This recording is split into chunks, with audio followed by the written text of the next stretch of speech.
The story of the devil with the 3 golden hairs. Gather round, my dear friends, for I have a tale of wonder and luck to share with you today. Once upon a time, there was a poor woman who gave birth to a baby boy. Now this wasn't just any baby boy, oh no, this special little fellow was born with a caul over his head. That's a thin membrane that sometimes covers a baby's face at birth. Wow! People said this was a sign of good fortune.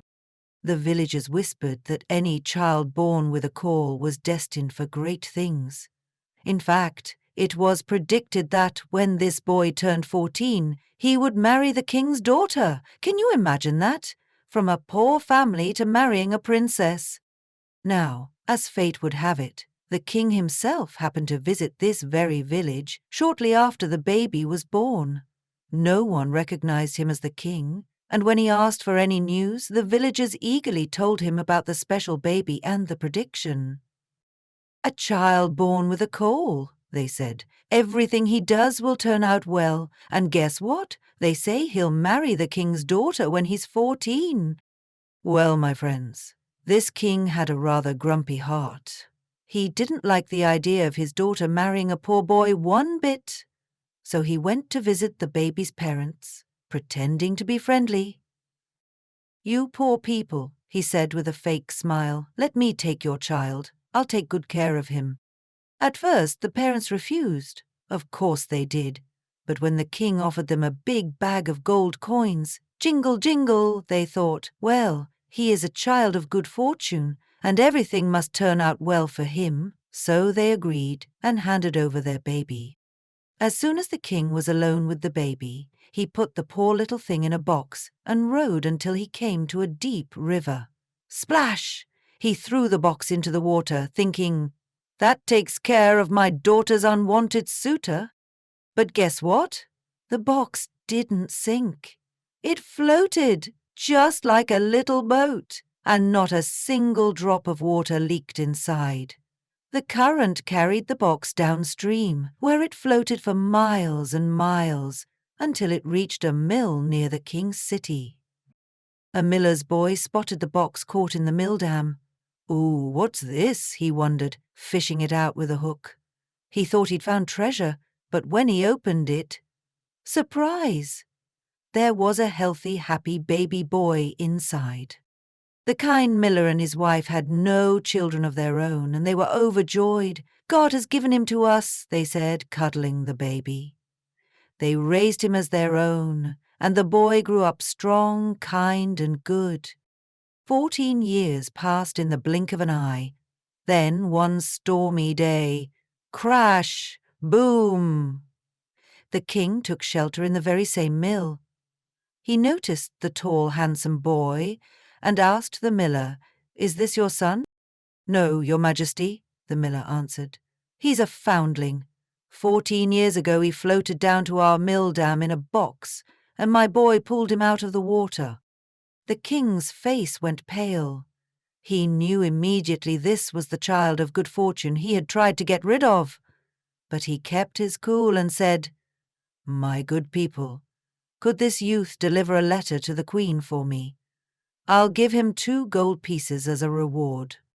"Of course, your majesty," the miller replied. The boy agreed too, excited for his first royal errand. The snaky king wrote a letter to the queen that said, "As soon as this boy arrives with this letter, have him killed and buried immediately, before I return home." Poor boy! Off he went with the letter, not knowing what danger it contained. But don't worry, my dears, remember, he was born lucky. On his journey, the boy got lost in a huge forest. As darkness fell, he spotted a tiny light twinkling between the trees. Following it, he came to a small cottage. Inside sat an old woman by the fire. "Oh my!" she exclaimed when she saw him. "Where do you come from? And where are you going, child?" "I come from the mill," the boy explained, "and I'm taking an important letter to the queen. But I've lost my way in this forest. Could I please stay here tonight?" The old woman's eyes grew wide. "You poor boy, you've wandered into a den of robbers. When they come home, they'll surely kill you." But the boy just yawned and said, "Let them come. I'm not afraid. I'm too tired to walk any further." And with that, he flopped down on a bench and fell fast asleep. Can you believe how brave he was? Later that night, the robbers came home, stomping and making a racket. "Who's that strange boy sleeping there?" they demanded angrily. "Shush," the old woman said. "It's just an innocent child who got lost in the forest. I felt sorry for him. He's carrying a letter to the Queen." The curious robbers opened the letter and read it. When they discovered the king's cruel plan, even these tough robbers felt sorry for the boy. Their leader tore up the evil letter and wrote a new one that said, "As soon as this boy arrives, he should be married immediately to the king's daughter." In the morning, the robbers gave the boy the new letter, showed him the right path, and sent him on his way. Wasn't that lucky? When the queen received and read the letter, she followed the king's orders exactly. She arranged a magnificent wedding feast, and the boy, still only 14, was married to the beautiful princess.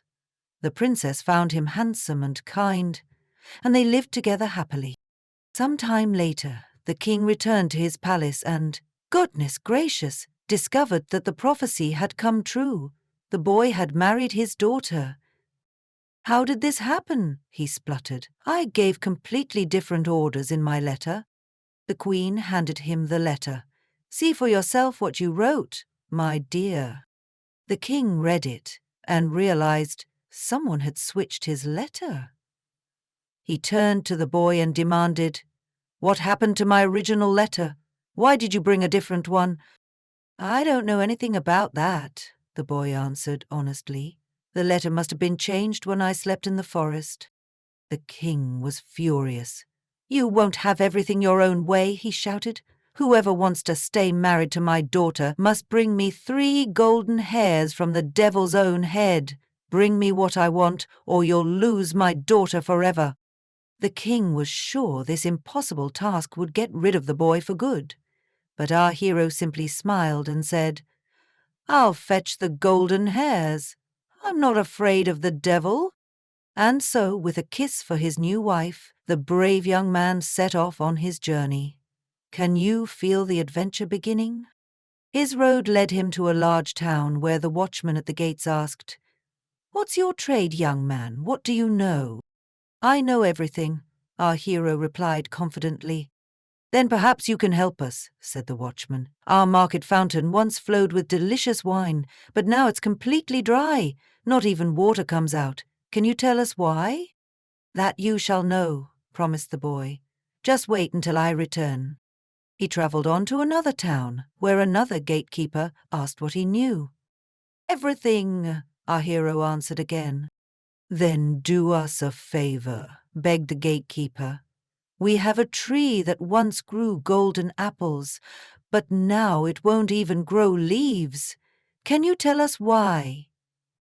"You shall know that too," said the boy. "Just wait until I come back." Walking further, he came to a wide river he needed to cross. The ferryman asked what he knew. "Everything," came the by now familiar answer. The ferryman sighed. "Then please help me. Why must I always row back and forth across this river? Why am I never free to leave?" "I'll find that out too," promised the boy. "Just wait until I return." After crossing the river, he finally found the entrance to the underworld. Phew! It was dark and sooty inside, and the devil wasn't home, but his grandmother sat in a large armchair. "What do you want?" she asked, looking at him with curious eyes. "I need 3 golden hairs from the devil's head," explained the boy. "Otherwise I can't keep my wife." My, that's quite a request," said the grandmother.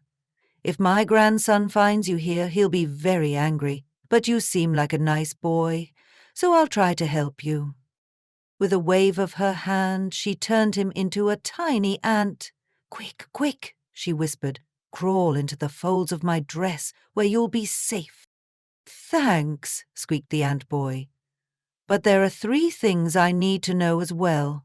Why a wine fountain has gone dry, why a golden apple tree won't grow, and why a ferryman can never leave his post. Those are difficult questions, the grandmother admitted. But listen carefully to what the devil says when I pull out the 3 golden hairs. That evening the devil came home sniffing the air. "Something smells like human," he growled. "Is someone hiding here?" "Nonsense," his grandmother scolded. "I just cleaned everything. Now sit down and eat your supper like a good devil." After dinner, the tired devil rested his head in his grandmother's lap for her to pick through his hair. Soon he was fast asleep, snoring loudly. Z-z-z-z-z. The clever grandmother carefully plucked out 1 golden hair. "Ooch!" yelled the devil, jumping up. "What are you doing?" "Oh, I'm sorry," she said. "I had a bad dream and grabbed your hair by mistake." "What did you dream about?" asked the devil, settling down again. "I dreamed about a town with a fountain that once flowed with wine but is now completely dry. What could cause that?" "Ha ha! If they only knew," chuckled the devil. "There's a toad sitting under a stone in the well. If they removed the toad, the wine would flow again." Soon the devil fell back asleep, and, very gently, the grandmother pulled out a 2nd golden hair. "Oh, ha ha!" howled the devil. "Why did you do that?" "Another bad dream," she explained. "I dreamed of a tree that once bore golden apples, but now won't even grow leaves." What's wrong with it?" "Easy," snorted the devil. "A mouse is gnawing at the roots. If they caught the mouse, they'd have golden apples again." The devil warned her not to wake him again, then fell into an even deeper sleep. The grandmother waited until his snores rattled the windows, then, very, very carefully, plucked the 3rd golden hair. "What now?" roared the devil, jumping to his feet. "The last dream," his grandmother said quickly. "I dreamed of a ferryman who must always row back and forth and is never free. Why is that?" "That foolish ferryman," laughed the devil. "All he needs to do is put the oar in someone else's hand. Then that person will have to ferry, and he'll be free at last." With that, the devil went back to sleep until morning. When he left the next day, his grandmother changed the boy back to his human form. "Here are your 3 golden hairs," she said, handing them over. "And I trust you heard the answers to your questions?" "Yes, thank you," said the boy gratefully. "I'll remember everything." On his way home, he first met the ferryman, who was eager for his answer. "Ferry me across first," said the boy. "Then I'll tell you how to be free." Once safely on the other shore, he shared the devil's advice. "Next time someone wants to cross, just put the oar in their hands and you'll be free." Next, he returned to the town with the fruitless tree and told the watchman, "There's a mouse gnawing at the roots. Catch it, and your tree will grow golden apples again." The grateful watchman gave him 2 donkeys loaded with gold as a reward. Then he visited the town with the dry fountain. "There's a toad under a stone in the well," he explained. "Remove it, and wine will flow again." This watchman was so thankful that he also gave our hero 2 donkeys loaded with gold. At last the boy returned home to his wife, who was overjoyed to see him. He presented the king with the devil's 3 golden hairs and showed him the 4 donkeys carrying gold. The king's eyes nearly popped out at the sight of so much treasure. "Well," he admitted grudgingly, "you've fulfilled all my conditions. You may keep my daughter." But then he asked, "Where did you get all this gold?" "Oh, I found it by the river bank," the boy replied casually. "It's piled up there like sand." "Can I get some too?" asked the greedy king, practically drooling. "As much as you like," said the boy. "There's a ferryman who will take you across." The king hurried off immediately. When he reached the river, he waved to the ferryman, who brought his boat over. As soon as they reached the other shore, the clever ferryman put the oar in the king's hands and jumped out of the boat. And guess what, my friends? From that day on, the king had to ferry people back and forth across the river as punishment for his wickedness. Perhaps he's still there, rowing away, unless someone has taken the oar from him. As for our lucky hero and the princess, they lived happily ever after, sharing their wealth with the miller and his wife and all the townspeople. And that, my dearest friends, is why we should always be kind and brave, even when facing the devil himself, for good fortune favors those with good hearts. Sweet dreams and lucky stars to you all.